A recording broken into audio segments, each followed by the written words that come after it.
ময়না পাখি তোমার আমি কত ভালোবাসি।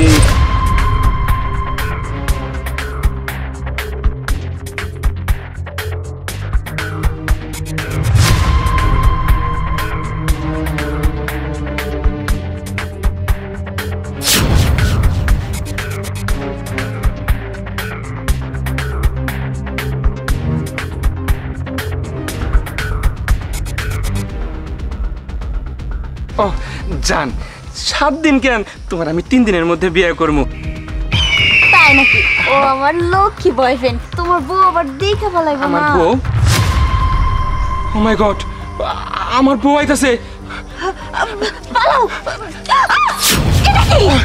আরে আরে শিকল কে বাজছে? ওই বান্দির বাসায় দিকে টাকা। আমি তোর বউয়ের প্রতিবেশী, তোকে বিয়ার মধ্যে উকিল দিছিলাম, ভালো করে চিনছাস। আমি তোর উকিল মা।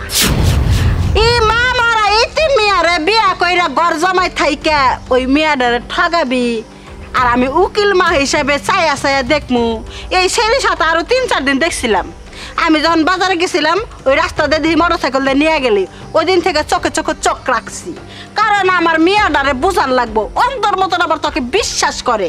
তুই তো একটা খারাপ পোলা রে।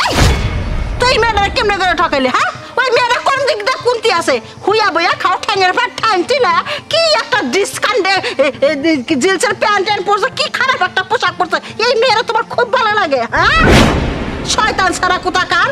প্রতিটা কথায় কথায় না বউরে ধরে ধরে মারছস, তাও তোর বউ সহ্য করে থাকছে। ঘর জামাই থাকে এত বাহাদুরি কিসের? এর বউরাতে মার খাওয়ার জন্য প্রস্তুত থাকো।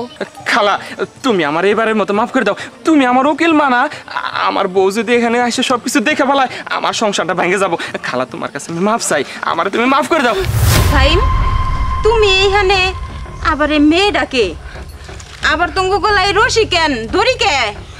আমি তোর উকিল মা, মেলাবার কইছি তোর স্বামী পরকিয়া করে, কোনোদিন বিশ্বাস করস নাই। আদরের স্বামী একটা বাচ্চারে ফিডার খাওয়া পালে, সেইভাবে ফিডার খাওয়া জামাইরে পাওতাছ। পরকিয়া দইরা বাইন্দা রাখছি তোর চোখ দিয়ে দেখার জন্য। এখন তোর বিচার তুই কর। সাইম, মা এগুলা কি কইতাছে? তুমি বিশ্বাস করো না, উনি মিথ্যা কথা কইতাছে, আমার ফাঁসা দেওয়ার জন্য এগুলা করছে। দেখো এগুলা। চুপ করো, আর একটা কথা কইবা না। তোমার মতো একটা বেঈমান, একটা নষ্ট পুরুষের মুখে আমি আমার কোনো কথা শুনতে চাই না। আচ্ছা, তুমি আমারে সত্য করে একটা কথা কও তো, আমার ভিতরে কি এমন কমতি আছে যাতে কইরা আমার মতো একটা বউ তোমার ঘরে থাকা সত্ত্বেও তুমি কি না অন্য একটা মেয়ের সাথে পরকিয়া করো? কিসের জন্য করো? কোন জিনিসের জন্য করো? কোন স্বার্থের জন্য করো? কও। ও, বুঝতে পারছি, তুমি তো আমার সম্পত্তিরে ভালোবাসছো, আমার সম্পত্তিরে বিয়া করছো। তুমি আমারে বিয়া করো নাই, তুমি আমারে ভালোবাসো নাই। যখন দেখছো আমার কেউ নাই, আমার মাও নাই, বাপও নাই, শুধু আমি একাই। আমার তো বিশাল সম্পত্তি আছে। এই গ্রামের ভিতরে আমি ছিলাম মাতাব্বরের মাইয়া, আর সেই দুর্বলতার সুযোগ নিয়ে তুমি আমারে বিয়া করছো। তখন এই যে খালা, এই খালা আমারে উকিয়ে দিয়েছিল। খালা কইছিল আমি তোর মা, আমি তোর সব। তুই একটা সুন্দর স্বামী পাইছস, স্বামীর সাথে সংসার করে খাবি। যখন খালা আমারে এর আগে কইছিল, আমি বিশ্বাস করি নাই। আমি ভাবছি তুমি আমারে ভালোবাসো, তুমি আমার স্বামী, তুমি আমারে রাইখা কখনো এই কাজটা করতে পারো না। আমারে অনেক মানুষ অনেক কথা কইছে, তাও আমি বিশ্বাস করি নাই। কিন্তু আজকে তুমি কি কইবা? আজকে তো আমি নিজের হাতে প্রমাণ পাইছি, নিজের চোখ দিয়ে দেখছি। তুমি কি না এই ভর দুপুরে জয় জঙ্গলে দাঁড়িয়ে থাকা অন্য একটা মেয়ের সাথে ফষ্টি নষ্টি করতেছো? তুমি যে আশা আইছিলা না আমার ঘরে, সেই আশা আর আমি পূর্ণ হইতে দিব না।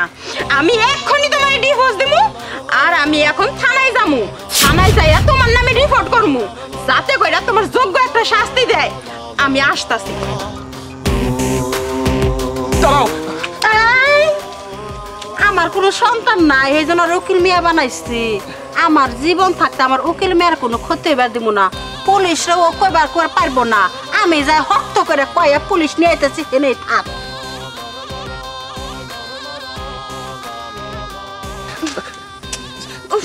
আরে করতেছো কেন? এটা খোলার ব্যবস্থা করো। তোমার লাগে আজকে আমি পয়সা দিছি গা। আমি এটা কেমনে করে খুলমু? আমার কাছে তো চাবি না। এটা চাবি তো নিয়ে চলে গেছে। এখন যদি পুলিশ আয় পড়ে তাহলে কিন্তু দুইজনের ধরে নিয়ে যাবো গা। দুইজনের ধরে নিয়ে যাবো।